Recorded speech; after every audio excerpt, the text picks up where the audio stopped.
Speaker কানেকশনটা কিভাবে দিতে হবে সেটা আজকে আপনাদেরকে দেখাতেছি। আগে একটু চেক করে দেখাই।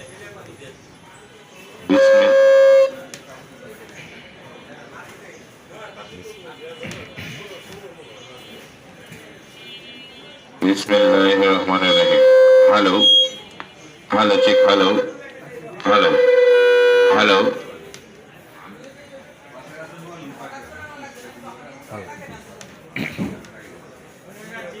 Hello hello hello check hello.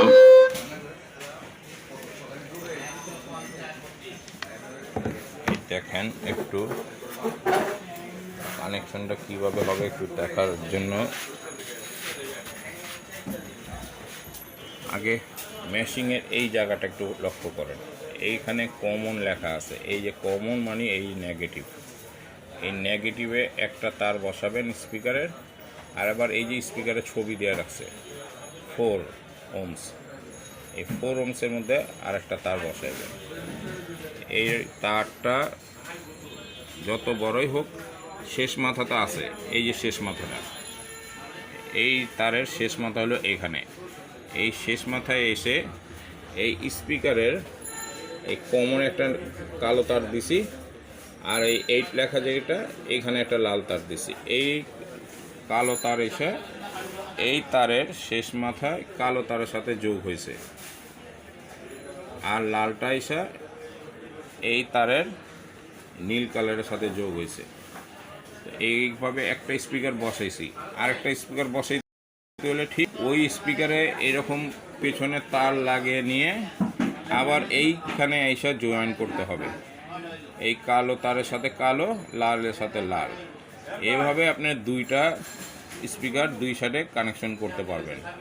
অনেকে ভুল করে ফেলে, কানেকশন দিতে ভুল করে, যার কারণে স্পিকারটা কেটে যায়। তো এই স্পিকার যাতে না কাটে সেই জন্য আজকে আপনাদেরকে এই একটা ছোট্ট একটা ভিডিও দিলাম।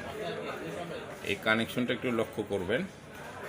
কমনে কালো আর 4-এ যেটা হোক লাল বা নীল যেটা হোক, এইটা এই তারটার শেষ মাথা যেখানে আছে, মনে করেন জয়েন্টার, এটা হলো জয়েন্টার। এই জয়েন্টার থেকে এই স্পিকারের কমনে একটা কালো তার আর এইটা একটা লাল তার দিয়ে আমি এইখানে এই তারের সাথে কালোর সাথে কালো যোগ করে দিলাম, লালের সাথে নীলটা যোগ করে দিলাম, একটা স্পিকার সেট করলাম। আরেকটা স্পিকারের কানেকশনও ঠিক এইরকমই, স্পিকারের থেকে তার নিয়ে এসে যে স্পিকারটা আপনি যেখানে লাগান ওই স্পিকারের তারটা এসে এই কানেকশনের সাথে জয়েন হবে। এই জয়েন করেই দুই মাথা কস্টিক করে দিবেন। এইভাবে কানেকশন করলে কোনো স্পিকারই নষ্ট হওয়ার চান্স থাকে না। আমরা কানেকশন ভুল করার কারণে আমাদের স্পিকারগুলি অতি সহজে কেটে যায়। এই কাটা থেকে রক্ষা পাওয়ার জন্যই আজকে আমি আপনাদেরকে ছোট্ট একটা ভিডিও দিলাম।